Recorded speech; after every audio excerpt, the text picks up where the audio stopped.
사도 바울은 에베소에서 약 3년 동안 머물며 목회를 했습니다. 어떤 제자들이 성령이 계심도 듣지 못한 상황이었죠. 그들에게 예수의 이름을 믿으라 권면하였고, 그들이 듣고 주 예수의 이름으로 세례를 받았죠.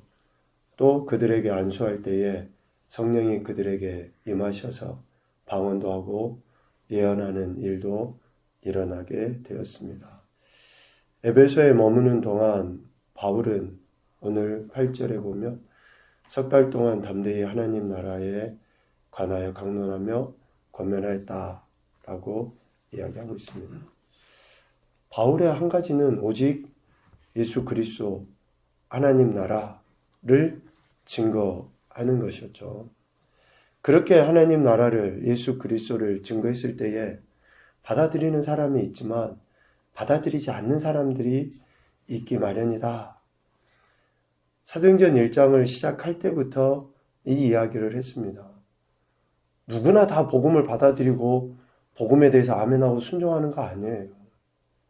거부하는 사람들이 있기 마련이죠.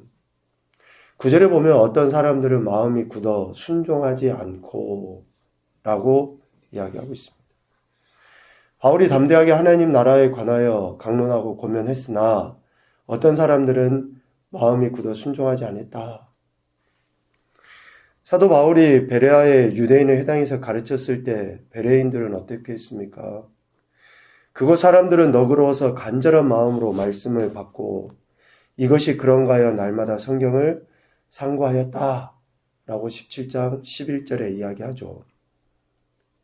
베레아 사람들의 그 너그러운 마음과 대조적으로 오늘 에베소에 있는 어떤 무리들은 마음이 굳어 있었다라고 이야기해요. 여기서 굳은이라는 그 말은 전파되는 하나님의 말씀에 마음의 문을 열려 하지 않고 오히려 마음을 더 굳건하게 닫아서 하나님의 말씀이 뿌리내리지 못하도록 마음을 완악하게 하는 것을 굳은이라고 이야기해요. 일부러 듣지 않기 위해서 마음의 문을 닫는 거예요. 또 혹시 나도 모르게 그냥 들리는 말씀이 있다 할지라도 그 말씀이 뿌리내리지 못하도록 마음을 더 완악하게 하는 그 행위가 굳어의 의미입니다. 이러한 마음의 태도는 사도 바울에 대한 적대감을 노골적으로 표현한 것이라고 할 수 있어요. 그런 말 있잖아요. 어디 누가 싫으면 그쪽도 쳐다보지 않는다는 거. 누가 싫으면 저쪽도 쳐다보기 싫다. 지금 바울에 대한 그 적대심, 시즈요로 유대인들 안에는 당연히 그럴 수밖에 없죠. 앞장서서 유대교를 전했던 사람이고 예수님 믿는 사람들을 잡아 죽이고 핍박했던 바울이 누구보다도 앞장서서 예수를 전하니 유대인들 안에서는 그가 싫은 거죠. 보기도 싫은 거예요. 그러한 적대감이 바울이 전하는 예수 그리스도에 대해 하나님 나라에 대해 더 마음을 굳게 닫아버리는 거죠. 그래서 9절 하반부에 보면, 중반부에 보면 그렇게 되죠. 순종하지 않고 무리 앞에서 이 돌을 비방합니다. 마음을 굳게 한 그들이 순종하지 않는 건 뭐 당연하죠. 그런데 다른 사람들 앞에서 이 돌을 비방해요. 바울에 대한 적대감을 넘어 바울이 전한 도, 즉 복음, 예수 그리스도를 비방하고 반대하는 것으로 나타나요. 또 바울이 전한 복음을 받아들인 사람들에 대해서도 무시하는 행태로 나타나요. 바울이 틀렸다라고 하는 것을 무리들을 소동시켰다라고 했죠. 그와 같이 바울이 전한 복음이 틀렸다라고 비방할 뿐만 아니라 바울이 전한 복음을 듣고 받아들였던 사람들을 일부러 무시해요. 그것으로 자신들이 마음이 굳어있는 상태, 순종하지 아니하는 상태를 노골적으로 이렇게 드러내 보이죠.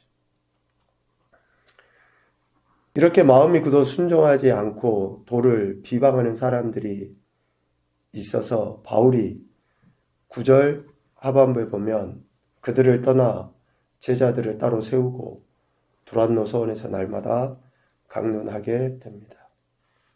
바울을 반대하고 적대시하는 사람들이 있어서 바울이 두란노 서원으로 가죠. 그곳에서 날마다 강론하는 계기가 돼요. 환란이 있고 또 비방하는 무리들이 있는 것이 오히려 바울이 더 하나님 말씀을 증거하는 그런 계기가 된 것이죠. 자신을 비방하는 무리를 떠난 바울이 여전히 복음을 전하기 위하여 제자들을 따로 세우고 두란노 서원에서 그것도 2년 동안 하나님 말씀을 가르칩니다. 자신을 비방하는 무리 때문에 결코 복음 전하는 것을 또 복음 자체를 포기하지 않아요. 우리는 쉽게 그런 마음을 가져요. 정말 쉽게. 하나님이 기뻐하시는 일임에도 불구하고 누군가의 반대에 의해서 누군가의 그런 싫은 소리들에 대해서 뭐 내가 이거 해갖고 무슨 영화를 본다고 그냥 포기해버리지.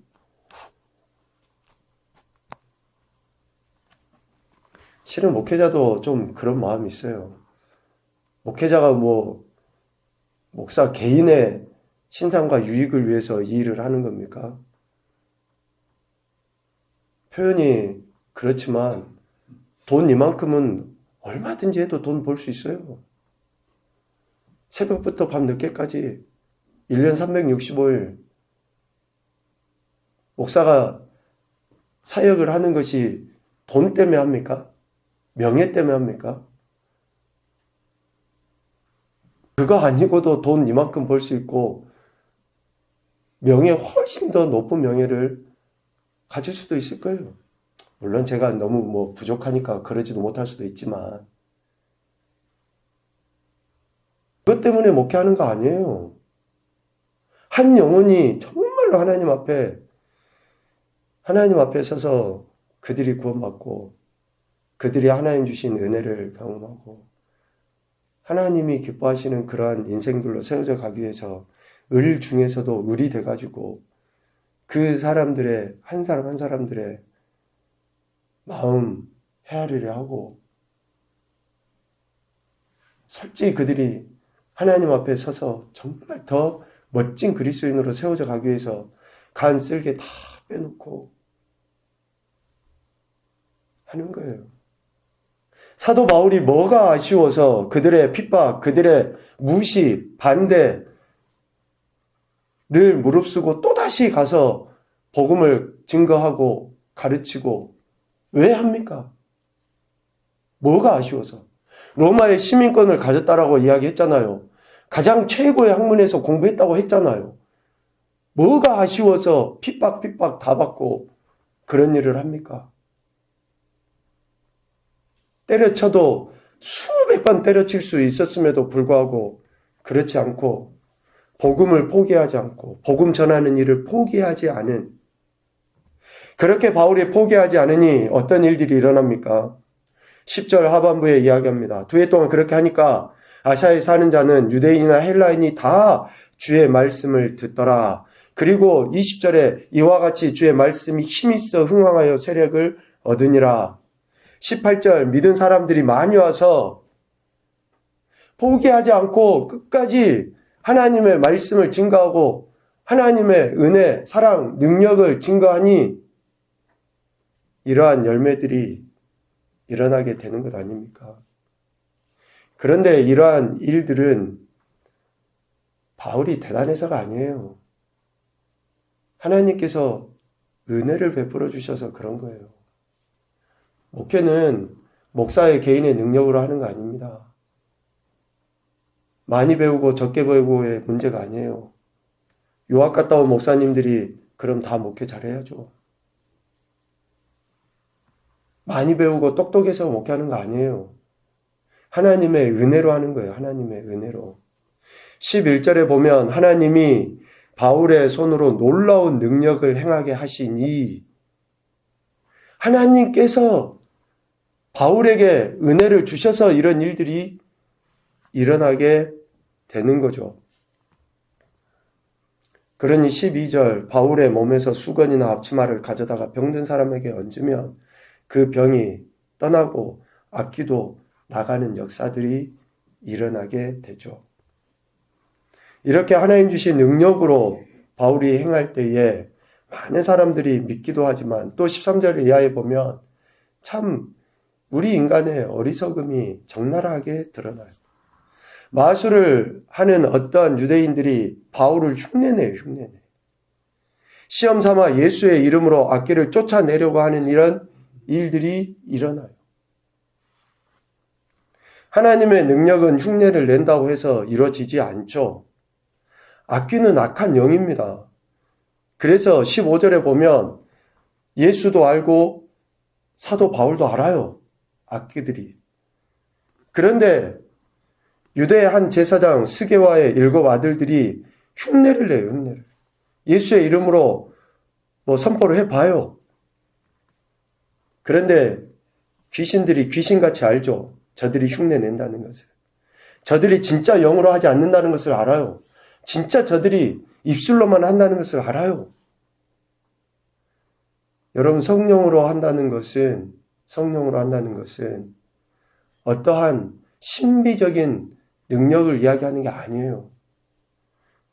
그래서 여러분들이 교회 공동체 안에서 이루어지는 일들이 성령인지 아닌지, 또 목사가 성령으로 하는지 아니하는지는 여러분, 한 번의 말로, 한 번의 어떤 행동으로 판가름하는 게 아니에요. 10수년 동안 같이 동고동락하면서 목사의 말이 변했는지, 행동이 바뀌었는지, 일괄되게 그것을 하고 있는지, 또 여러분들이 늘 말씀을 읽고 묵상해라 하는 이유도 그거죠.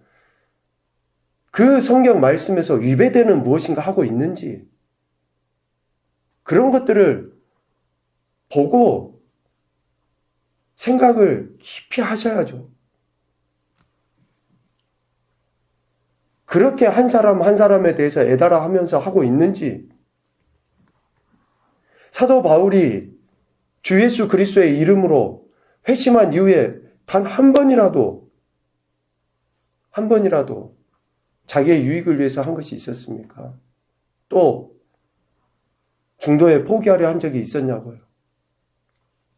정말로 내가 죽으면 죽겠다라는 심정으로 했던 거 아니에요. 그런데 악귀 들린 사람들이 눈에 바울하고 똑같이 예수의 이름으로 선포를 해요. 그런데 귀신같이 안다니까요.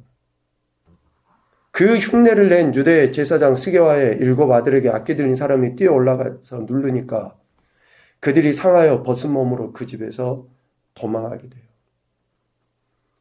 하나님의 은혜나 하나님의 능력은 흉내로 해서 되는 게 아니에요. 한결같이 변하지 않는, 또 흔들린다 할지라도 또다시 굳건하게 목표를 향해서 분명하게 나가는 것이 하나님 주신 은혜요 능력이고 성령의 역사이죠.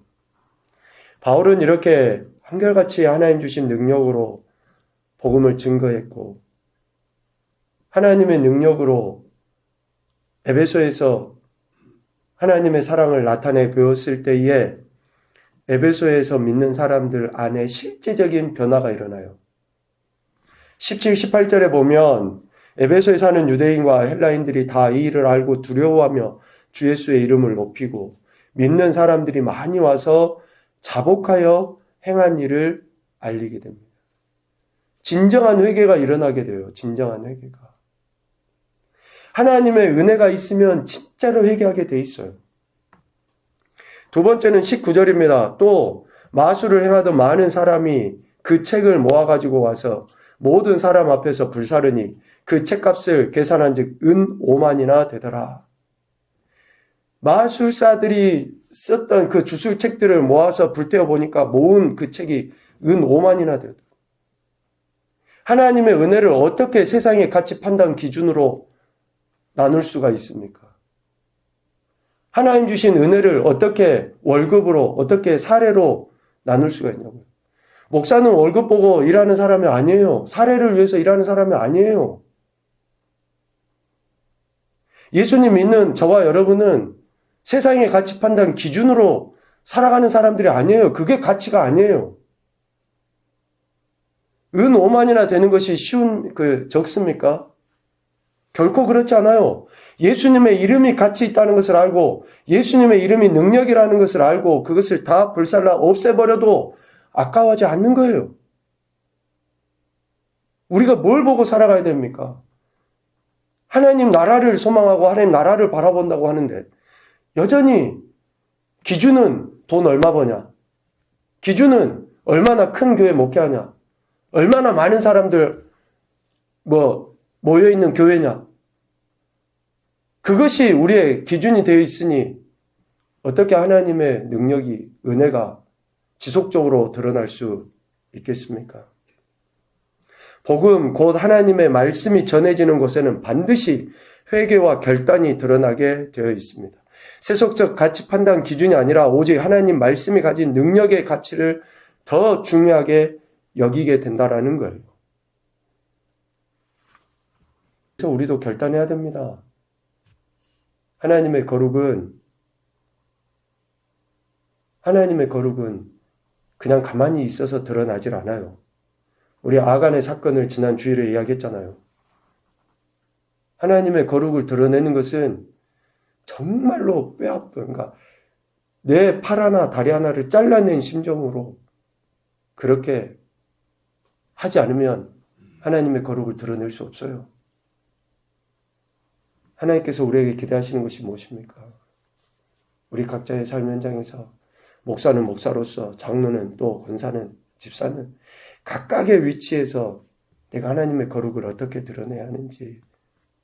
사도 바울은 복음을 반대한다 할지라도 그들에게 여전히 복음을 전했고 또 그로 인해서 이렇게 하나님의 주신 은혜, 능력들이 나타나졌던 것을 경험하여 포기하지 않고 복음을 증거하는 일에 힘썼습니다. 주의 말씀이 능력이고 힘입니다. 주의 말씀이 힘이 있어 흥황하여 세력을 더 얻게 되는 역사들이 일어나게 되는 거죠. 첫 번째 교훈입니다. 환난과 핍박이 오히려 복음 확장의 계기가 되어야 한다. 두 번째, 하나님의 능력을 흉내낼 때 오히려 수치를 당하게 된다. 아는 척, 가진 척, 은사 있는 척, 오히려 수치를 당하게 되어 있습니다. 정말로 하나님 앞에 겸손할 때 하나님이 긍휼히 여기셔서 더 큰 은혜를 베풀어 주시죠. 세 번째, 예수 그리스도의 이름이 능력이고 말씀이 진정한 삶의 가치임을 잊지 말자. 진짜 하나님의 말씀이 우리 삶의 진정한 가치라는 것을 잊지 않고 나가야 될 것 같습니다. 오늘도 저와 여러분에게 구원의 은혜를 베풀어 주신 그 하나님께 오직 겸손하게 감사와 찬양과 영광을 올려드리며 우리에게 주신 은혜와 능력을 삶의 현장에서 잘 나타내 보이는 귀하고 복된 인생들이 되시기를 주님의 이름으로 축복합니다. 아멘.